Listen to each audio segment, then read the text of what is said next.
Well, obviously I'm not a youth now. I was at one point in time, that's also obvious. But I joined this Hare Krishna movement in my youth, when I was 18 years old. And my experiences prior to that led me up to joining this. Especially seeing the emptiness, uselessness, and insubstantiality of the materialistic civilization in which I was raised. And now you're also raised in the same kind of, maybe more so. You're probably, in many ways, in your youth, you're in many ways a more materialistic atmosphere than I was raised in. Because among the Indian youth, the pressure and the competition for material advancement, get money, be a success, is stronger than it was. I mean, when I was a kid, that means from about the age of 8 or 9, I became, that's the age when you start to become aware of the world around you more. And from that was about the time that Srila Prabhupada was when Srila Prabhupada came to the West and started this Hare Krishna movement. And already at that time, in America and in Europe, not all of Europe, among the youth there was a revolt against the materialistic civilization. That was manifested as the hippie movement. Before that there'd been in the beatnik movement, and then there was a mass hippie movement. So I grew up, came into my teens when that was there, and there was a widespread feeling among many young people that civilization is wrong, we're off course, and what's the use of getting all this money and this and that. That hasn't happened in India yet. People are still, they've got dollar signs in their eyes. About 2 years ago I was called to a school in Visakhapatnam, and speaking to a class, I guess the average age was about 15 or 16. So I asked them, what is your goal? What is your goal of life? And one boy stood up and said, to go to America. And so I asked him why. He said, because here, if you work, you earn an average of so many rupees, and in America, you earn an average of so many dollars, and the rate of the dollar to the rupee, and he said like the exact rate of what it was on the 43.65 or something. Now it's gone down. So, he was quite open about it, that I want to earn money and be rich. But by the time of our generation, there were many people, many of the youth were disaffected with that, and they thought, that, what's the use, what's the point? Because we'd seen our parents' generation go through all of that, and they were miserable, and that's what I thought, that's exactly what I thought. Why should I follow the same way of life in which everyone's miserable, and why should I just follow it? Of course, your background is somewhat different, because you do have access to this Krishna consciousness, which is it's genuine spiritual alternative. As a matter of fact, when we understand what Krishna consciousness is, we don't think it's an alternative. We understand that, as Chaitanya Mahaprabhu said, materialistic life is just like a hole that people pass stool into. So it's not really an alternative. It's not take it or leave it, it's just take it. If we really understand what Krishna consciousness is, it's like that. It's not take it or leave it. We have to take it. So there's some difference there. Anyway, I can just relate one or two anecdotes from my school life. Even now when I think of my school life, I think, I'm so happy I joined this Krishna consciousness movement. That one of the subjects I was studying was sociology. And any of you study sociology? It's an extremely boring subject. I mean more than others. They're all boring, but some are more boring than others.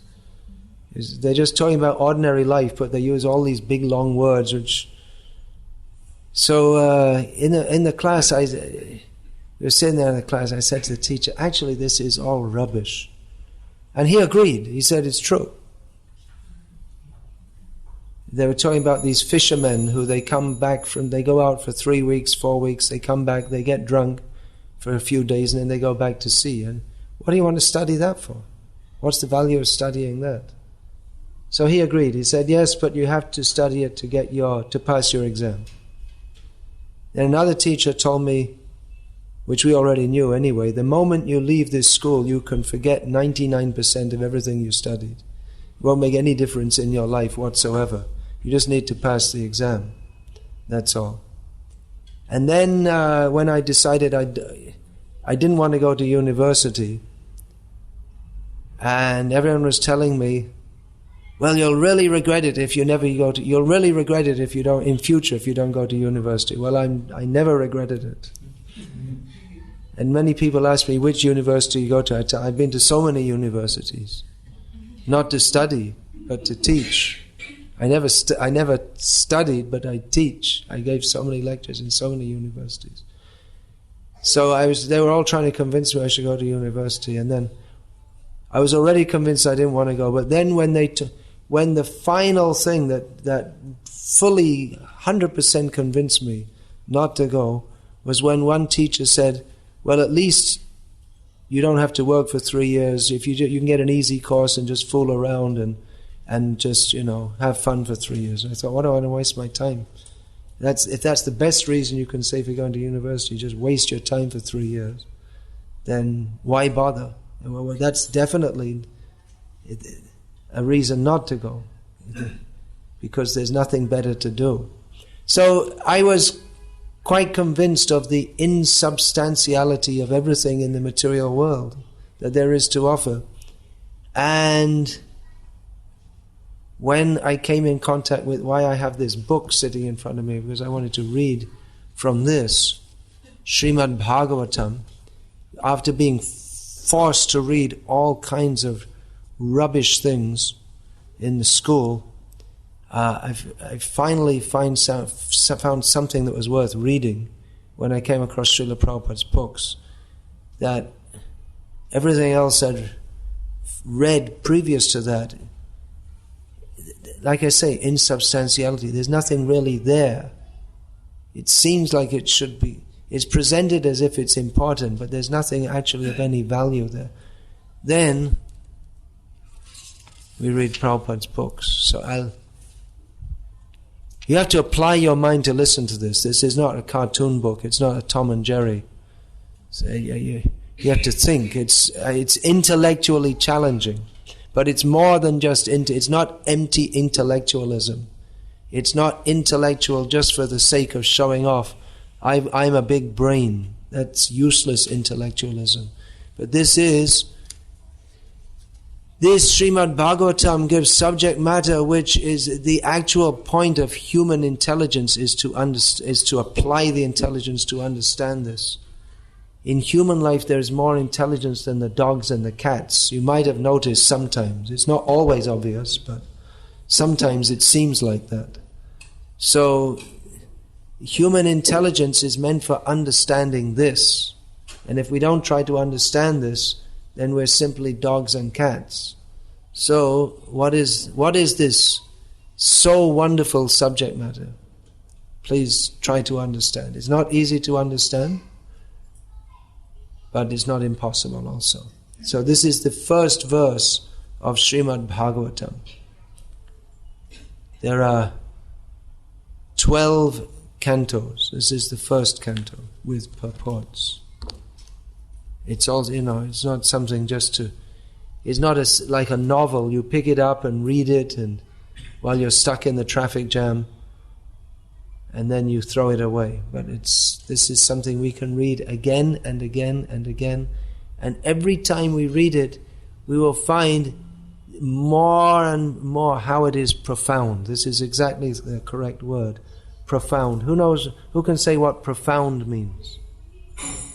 No, this is a youth class. You're too late. You came 50 years too late. It's, of course, everyone's welcome, but we're asking the youth. Profound. It's probably not a word you use much because there's nothing profound in modern life. It's not exactly clear. If it's profound, actually it may appear to be, if it's profound it should be clear, but it may appear to be unclear. Alright, that made it more difficult to understand. Profound, a simple translation of this is deep, philosophically deep.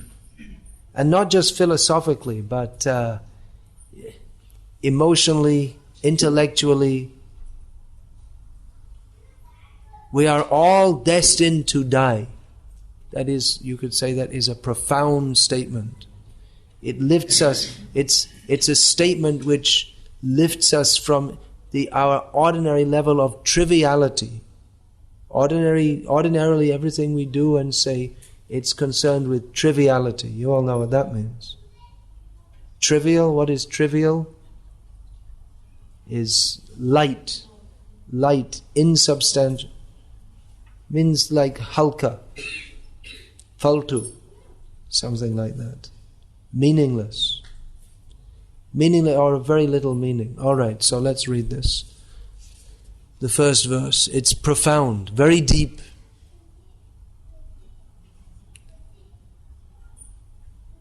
It's so Om Namo Bhagavate Vasudevaya Janmadyasya Yaton Vayaditratas Chate Svabhigna Swarat Tene Brahma Hridaya Adi Kavaye Muhyanti Yat Suryaha Tejo Vari Mridang Yatha Vinimayo Yatra Trisago Mrisha Dham Na Swena Sada Nirasta Kuhakam Satyang Parang Dhimahi. Alright, show the translation on the screen. Every word of this is full of so much meaning. Alright, so shall we read it together? Please read it. O my Lord, Sri Krishna, Son of Vasudeva, O all-pervading personality of Godhead, I offer my respectful obeisances unto you. I meditate upon Lord Sri Krishna because he is the absolute truth and the primeval cause of all causes of the creation, sustenance, and destruction of the manifested universes. He is directly and indirectly conscious of all manifestations, and he is independent because there is no other cause beyond him. It is he only who first imparted the Vedic knowledge unto the heart of Brahmaji. Please don't walk in front of the screen. The original living being. By him, even the great sages and demigods are placed in illusion, as one is bewildered by the illusory representations of water seen in fire or land seen on water. Only because of him do the material universes temporarily manifested by the reactions of the three modes of nature appear factual, although they are unreal. I therefore meditate upon him, Lord Sri Krishna, who is eternally existent in the transcendental abode, which is forever free from the illusory representations of the material world. I meditate upon him, for he is the absolute truth. So, everyone understood? It's not so easy, is it? But it's worth understanding. In fact, understanding this is the only purpose of human life. Every word is full of so much meaning. Alright, that's the first verse. That's enough to keep us occupied for many lifetimes. At least this lifetime. And let's go on to verse 2. I'm just giving you an idea. Alright. Dharma projita kaitavo atra paramo nirmatsaranang satam Vedyang vasavam atra vastu shivadang tapa trayon mulanam. Srimad Bhagavate Mahamuni Krite Kingva Parayar Ishvaraha Sadyo Hridi Avarudhyate Chakritibis Susrushubhis Tatkshanat. Alright, translation. Let's read it together again. Completely rejecting all religious activities which are materially motivated, this Bhagavata Purana propounds the highest truth, which is understandable by those devotees who are fully pure in heart. The highest truth is reality, distinguished from illusion for the welfare of all. Such truth uproots the threefold miseries. This beautiful Bhagavatam, compiled by the great sage Vyasadeva in his maturity, is sufficient in itself for God realization. What is the need of any other scripture? As soon as one attentively and submissively hears this message of Bhagavatam, by this culture of knowledge, the Supreme Lord is established within his heart. Verse 3.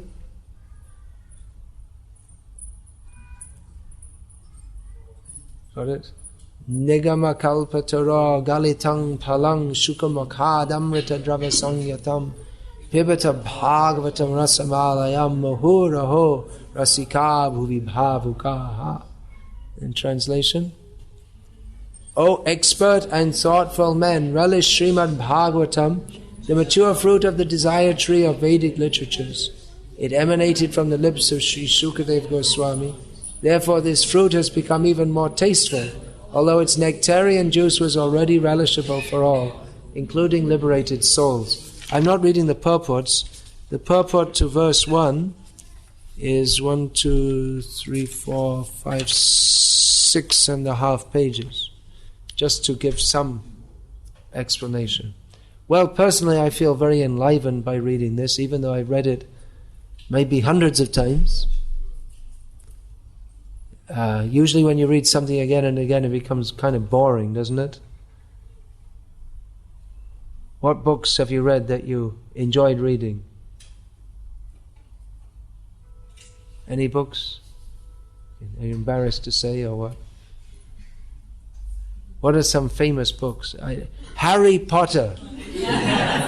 I haven't read it, and I have no intention of ever reading it. It's just imagination. This is reality. So, if you read Harry Potter, imagine if you had to read one volume of Harry Potter every day for the rest of your life. That was your job, just to read one volume every day. You think after 30 years you'd be like, wow, I really want to read it. You'd be like bored, absolutely. Isn't it? Whatever book it is. But this doesn't become boring, which proves that it's a spiritual literature. It's of a different quality. It doesn't become boring. It never becomes boring. The more you read it and study it and think about it, the more you become enlivened about it. Because this is adhyatmic, it's connected. It's directly connected with the soul. Harry Potter is connected, or any, whatever it may be, is connected with the mind and the emotions and maybe a little bit of intelligence somewhere. But this is directly connected with the soul. So this is always enlivening, something you can always feel enlivened about. The materialistic civilization is concerned with trying to make everyone enthusiastic. Work hard and then you can earn money and you can drive you can have a really fast car which can go 240 kilometers an hour, not in the Dubai traffic jam. You get stuck in however good your car is, you're stuck in the traffic jam. You know what's best for the Dubai traffic jam? It's a motorbike, or just walk, even better. So, of course, that's very dangerous also. But whatever it is, they're always trying to enliven you. Pepsi Cola, drink Pepsi Cola, and they show the advertisement, and everyone's looking really excited. But when you drink it, it doesn't do that. However many you drink, and if you drink more and more Pepsi Colas, then it becomes dangerous. They had a Coca-Cola drinking competition at Delhi University, and the one who drank the most, afterwards he collapsed and was taken to hospital, having too much carbon dioxide in his system. So, you see, even Coca-Cola can be dangerous. So whatever it is, the idea, listen to this rock music, and it's supposed to enliven you. But if you listen to the same tune over and over again, you're going to get really fed up of it, isn't it? What? No? You don't think so? Okay, try it. I challenge you. Get your favorite song, stick it on, and listen to it non-stop for 24 hours. And see if you still like it. See if you ever want to listen to it ever again in your life. It only has appeal because it's of its apparent freshness. But if you listen to it over and over again, then you don't. That's why they have Top of the Pops. They have that that's in England. They have this Top of the Pops, and it's always changing. Something's number one for 3 weeks, and then something else comes in, and then it goes out again. And then they have a blast from the past, because when you forget it, and then again they play it, oh, that sounds good, yeah, I remember that. But if you don't play it all the time, because you get fed up of it, and you have to have something different. But this is of a different quality, because we read it and hear it and relish it again and again and again. Now, the thing is, with material emotions, you have to have something new to try and get some sensation out of it, because it's only on the surface level. It's only very shallow. So you have to keep on changing it. But with spiritual subject matter, because it goes right into the soul, so the spiritual emotions are developed.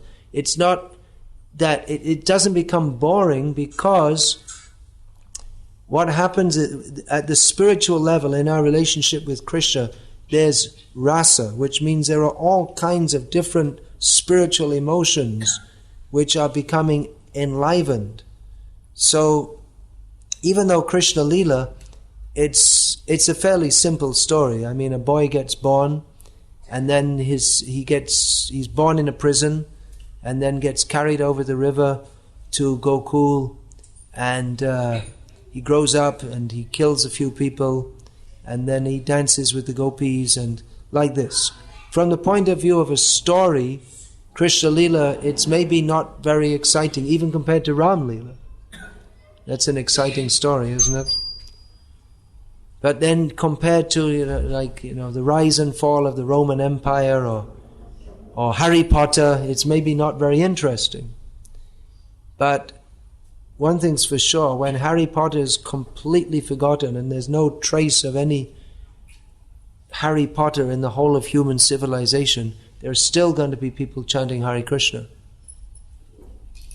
Because Krishna is real and Harry Potter isn't. Krishna is real in the realist sense. Means that he is not a historical figure from the past. Krishna is present right now.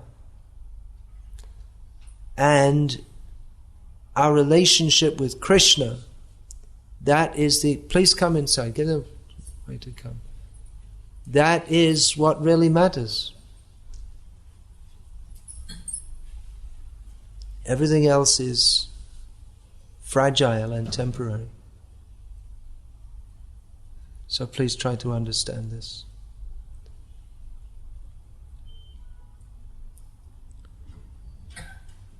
Youth is a time for making decisions which will affect your whole life.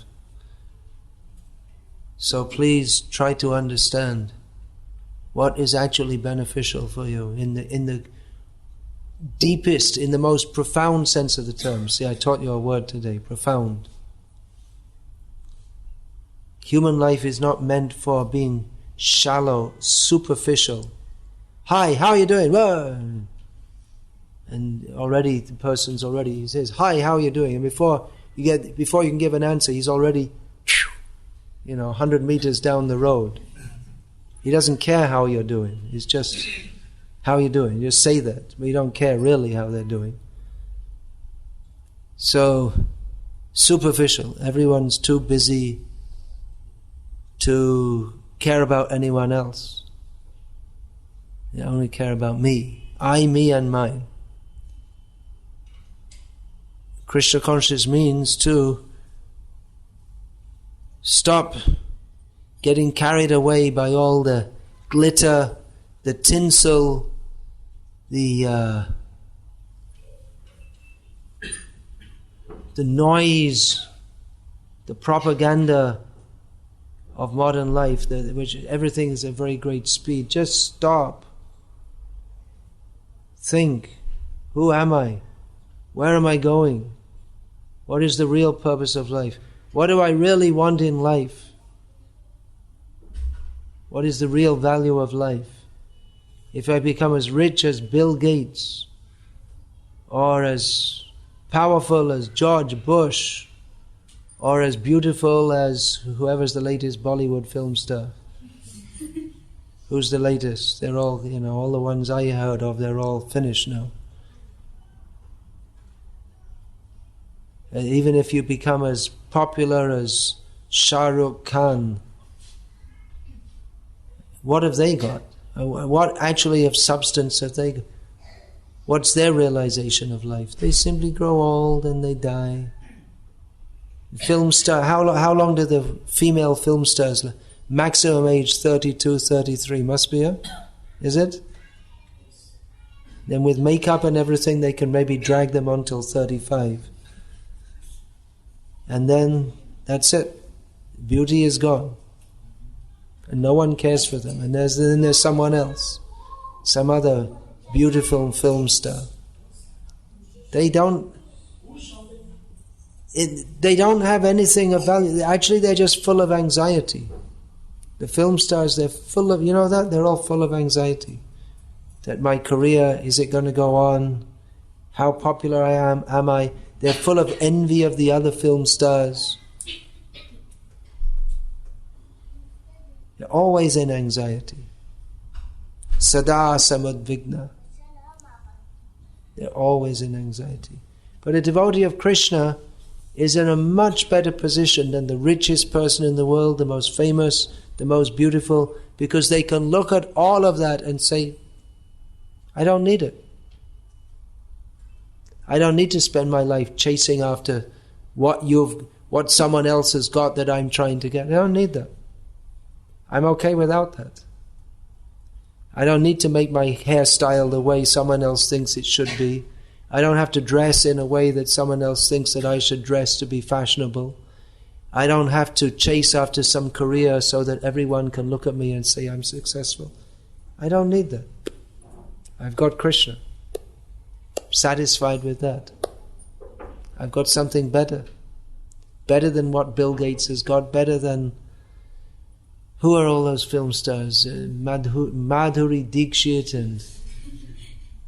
Who was before? There's Sri Devi. Huh? Aishwarya Rai. She's also finished, no? Isn't it? Isn't it? She must be. Almost. She's pulling on with lipstick and makeup. They're pulling on, trying to pretend they're 10 years younger. It's pathetic, actually, isn't it? They're just everyone's trying to pretend there's something better. Trying to pretend that there's something better than they are. With makeup and hairstyles and all this, but just to spend their whole life trying to impress other people who don't care anyway. Just try to love Krishna, that's all.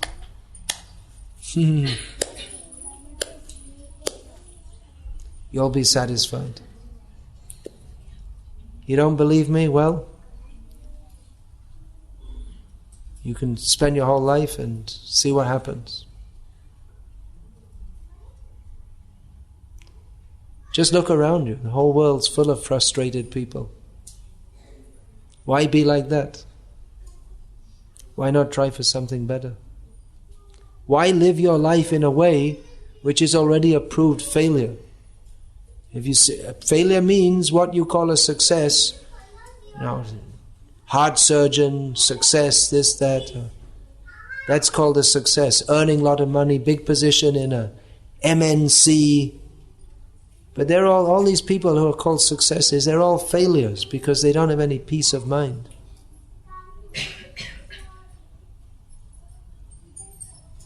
So yes, be a success.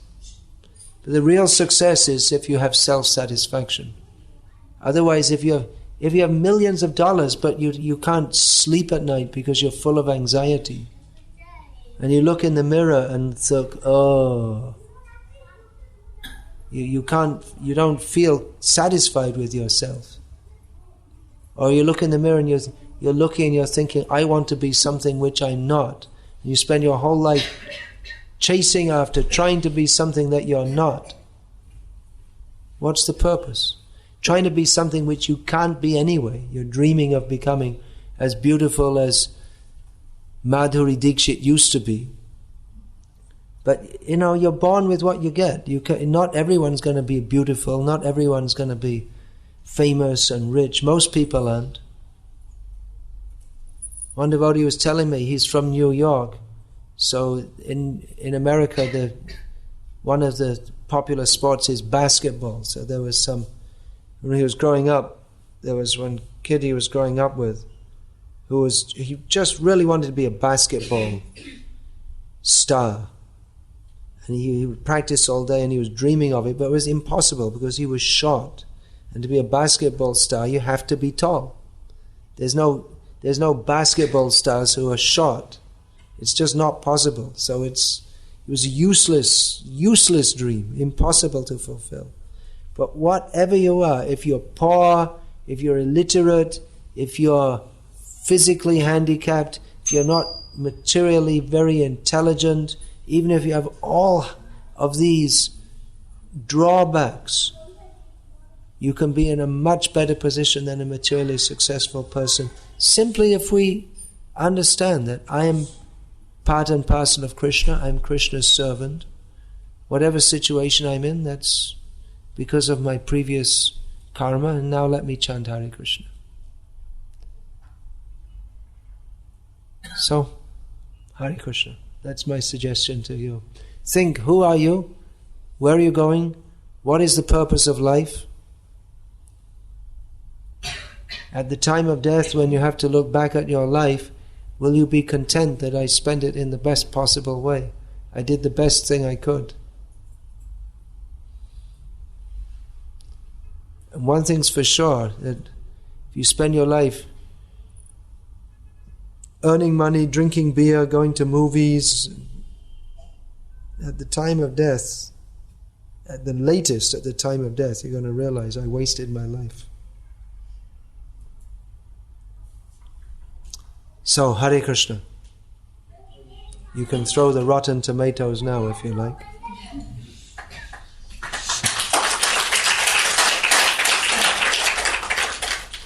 All right, well, no rotten tomatoes today. You're more polite. Or maybe you find something there. I guess you must be, otherwise you wouldn't be coming here, would you? You're coming to this program because... Why? Why are you coming? I guess because you're feeling there's something worth coming for. Something of value beyond ahara, nidra, bhaya, maitun, eating, sleeping, mating and defending. Why are you coming? Who would like to offer? Not from our ex-youth left. We just moved a little bit. Okay. We're all ex-youths. You'll also be an ex-youth soon. Doesn't last long. Okay, why are our present-day youths? Why are you coming? What do you find here? Anyone like to offer?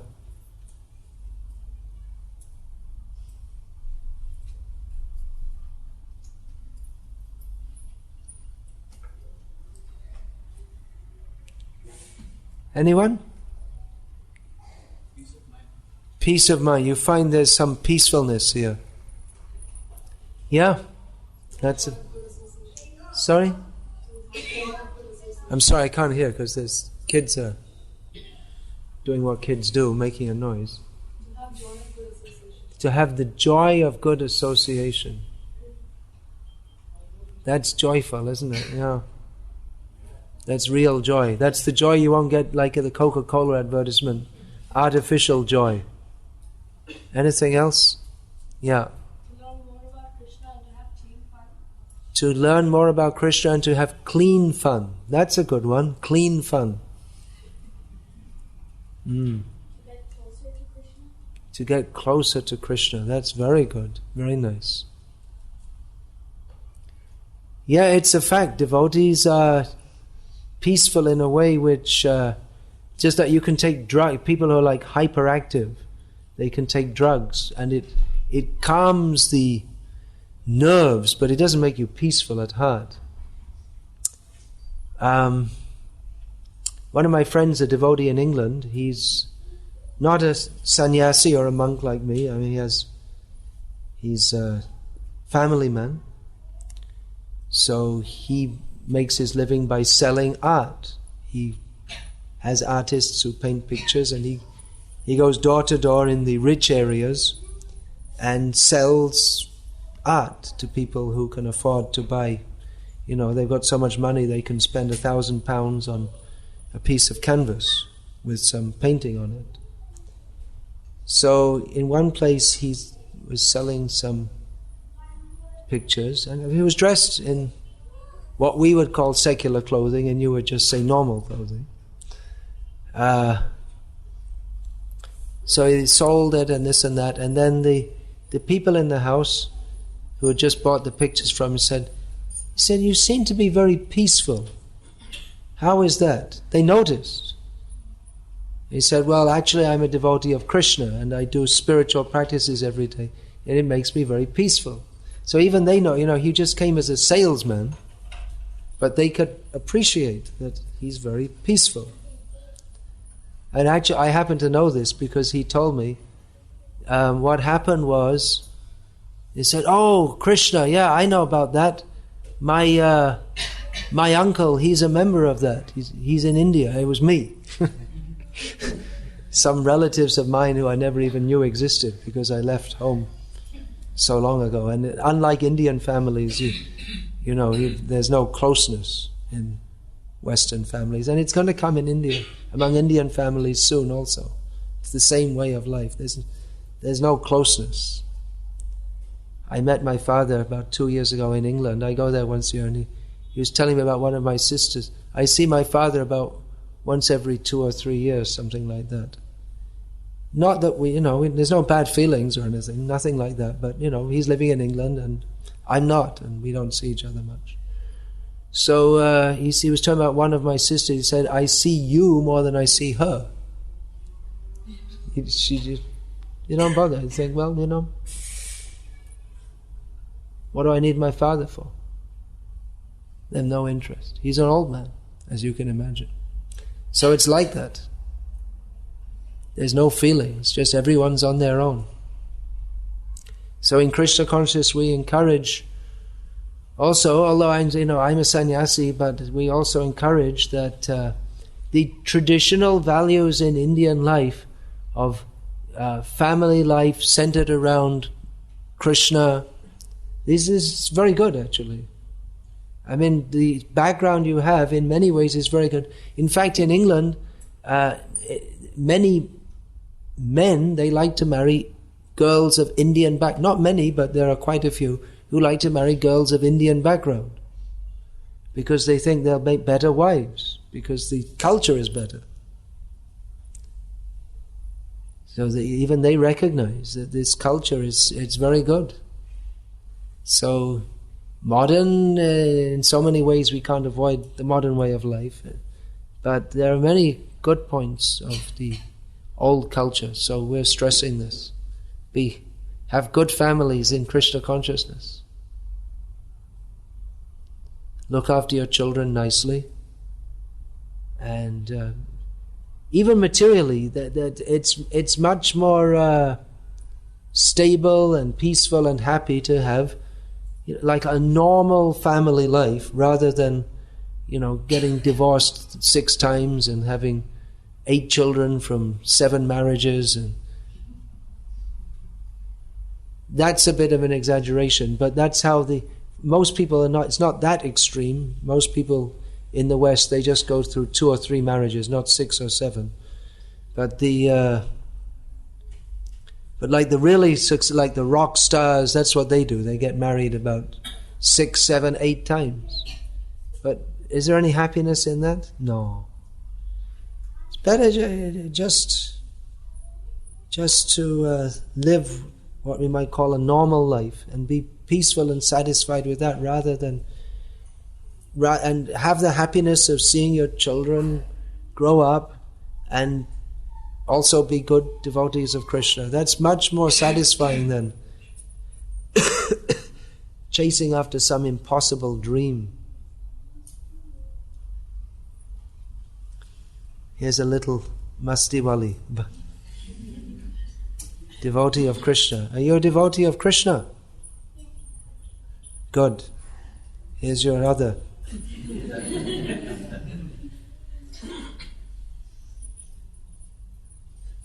Tulsi and Tarani Radha. They're also youth, almost.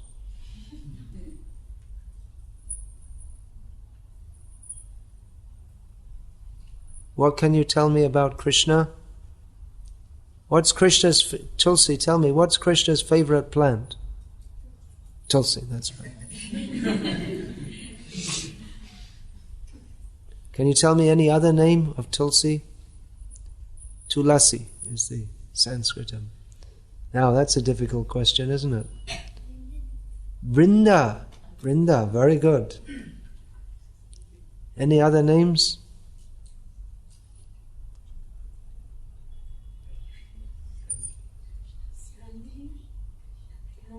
Nandini, yeah. Krishna Priya, very good. It's not just a Mastiwali.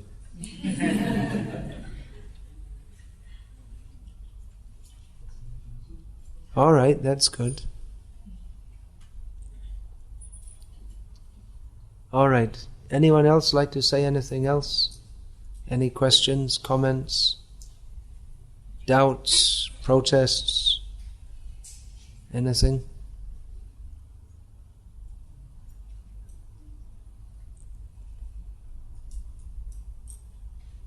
Like to say something? You don't say much in public, is it? All right. This is the traditional Indian wife. Very quiet in public, but they run the whole show.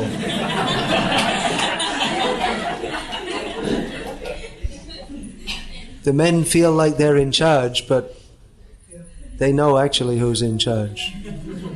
The women are more intelligent, actually. Though they have to pretend not to be, but they run the whole show, actually.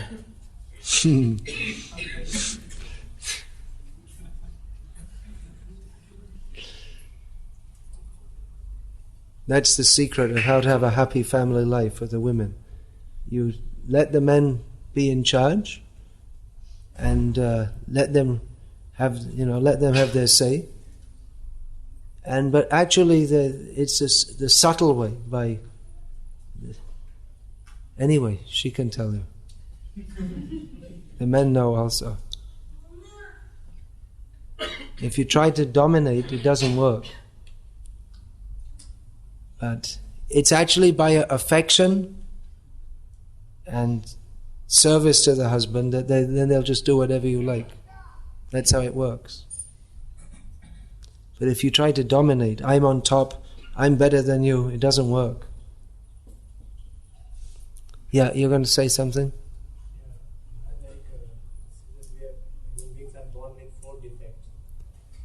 Yeah, we're born with 4 defects. What are the 4 defects? Can any of our youth say, did you learn that?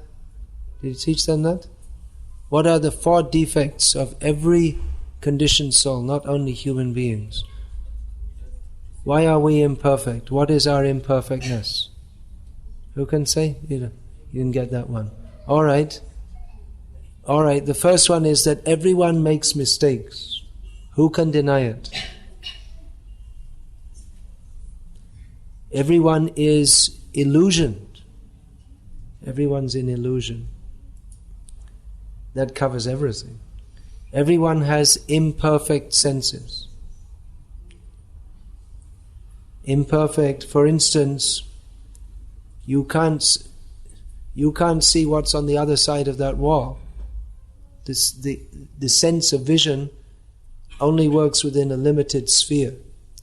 And also, even what we see, we may misunderstand it. An optical illusion. Just like you've seen the picture of the two faces facing each other. If you look at it one way, it looks like two faces. If you look at it another way, it looks like a vase. You know that picture? It's a famous one. So, is it a vase or is it two faces? And the other defect of every conditioned soul is the cheating propensity. We like to pretend that we're something that we're not, or we like to exploit others. So we all have these 4 defects, yeah.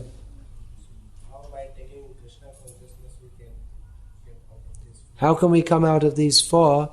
By taking to Krishna consciousness. Well, we may make, what are the 4 defects? Mistakes, illusion, imperfect senses, and the cheating propensity. Now, we may still make mistakes even after coming to Krishna consciousness. For instance, you may be driving to go somewhere and take a wrong turn. It's not that after taking to Krishna consciousness you can still make that kind of mistake. So that's due to our being tiny living beings. But we don't make the mistake of spoiling our whole life. And actually, if we're in Krishna consciousness, then we do become more alert and more attentive, because we know the value of life. We don't want to waste time in useless things. So we do become, when we say Krishna consciousness, we actually become more conscious, conscientious. There's one word is conscious, and another word is conscientious. Conscientious means applied consciousness. Consciousness means just like a general state of awareness, right? And conscientious means focused, concentrated attention. Being not just dully aware, but alert and aware, and having a sense of what should be done and what should not be done. So, we learn. In Krishna consciousness, we're always learning. Everything we see, we hear, we do, we're always learning, because we want to improve our performance, how to live in this world in a better way to please Krishna.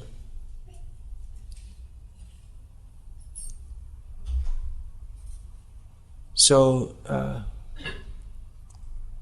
also in Krishna consciousness, the consequence of our mistake,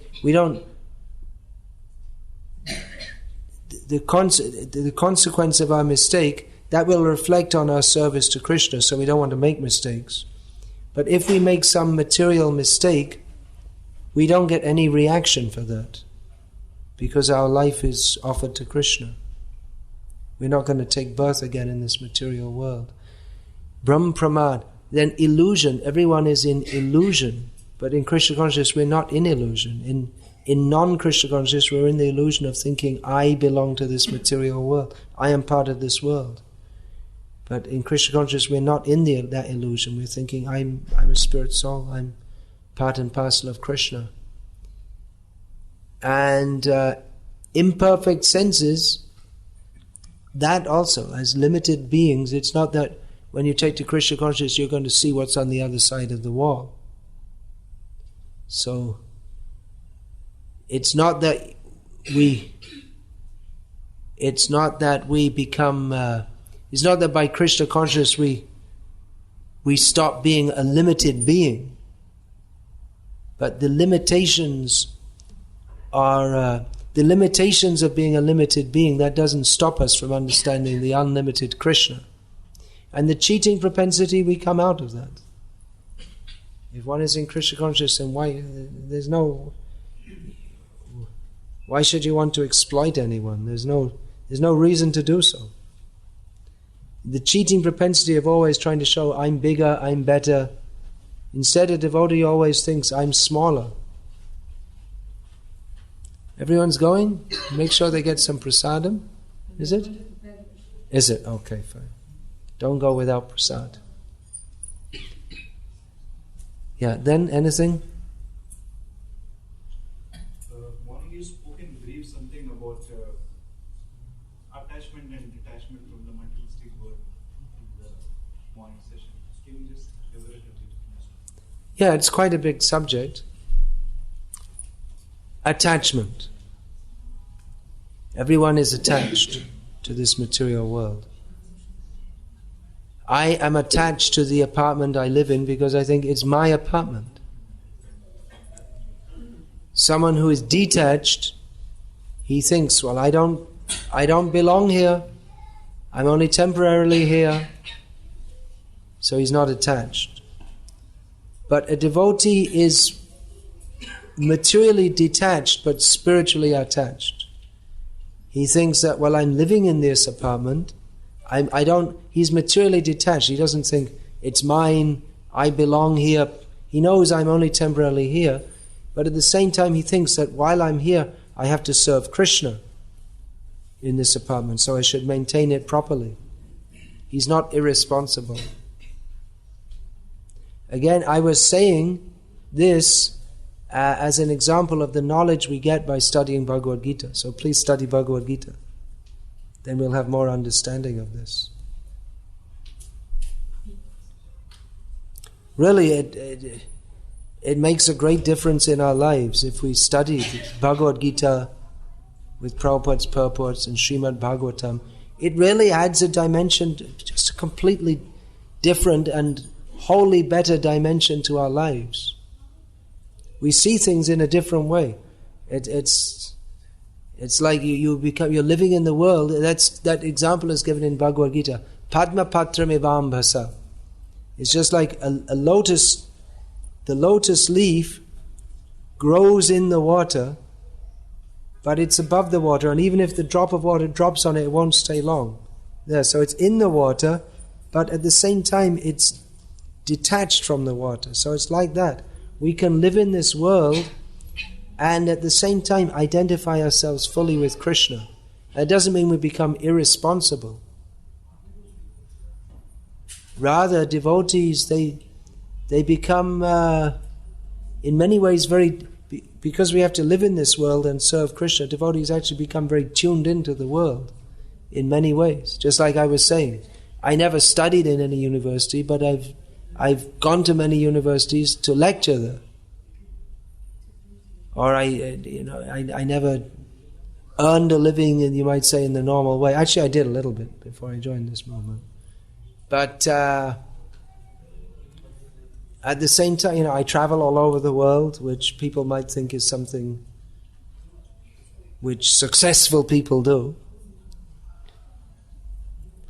So we tuned in to, how to travel around and how to relate with different people in different parts of the world. So it doesn't mean that by becoming spiritually competent one becomes materially incompetent, but rather one becomes materially competent also, because one sees that the world this belongs to Krishna and I have to serve Krishna within this world. Therefore we become materially competent.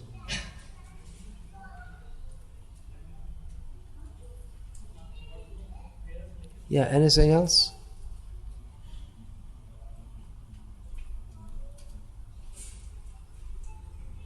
You have arati. Okay, well, it's great to see you all. That's the kind of thing people usually say, and they don't mean it. They just say it. But actually I mean it. It's very gratifying to see you all coming and on your Friday vacation, which you could be doing all kinds of different things, but you've chosen to come here. So that's very nice. So we're very satisfied to see that you're coming, and please stick with it and go deeper.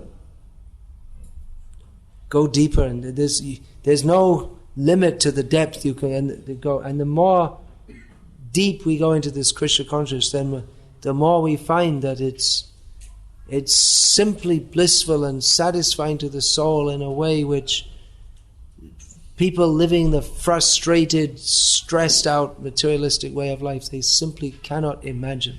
Just like we're going to sing the arati of Chaitanya Mahaprabhu, and just visualizing how Chaitanya Mahaprabhu on the bank of the Ganga is being worshipped by all the demigods and all his devotees, and the beauty of Chaitanya Mahaprabhu, it's soul stirring. Romanch hote hai. Romanch, you know what this word means? Hairs, when we, out of ecstasy, our hair should stand on end. We think of Chaitanya Mahaprabhu, how beautiful he is, how merciful he is, how kind he is, how he's come among us and all his devotees, how much they love him. So, there's a project. Who wants to do this? Read 12 cantos of Bhagavatam. You have goals in your life, make this one. Make that one of your goals, to read the whole Bhagavatam. It comes in 18 volumes. Most of them are just a little bit smaller than this. So it's not like reading the newspaper, is it? And when you're finished reading the Bhagavatam, you know what you'll do? 12 cantos, you'll go right back to the first canto and start all over again. Because it's so relishable. This book is Krishna in the form of a book. Is the literary avatar. This is Krishna.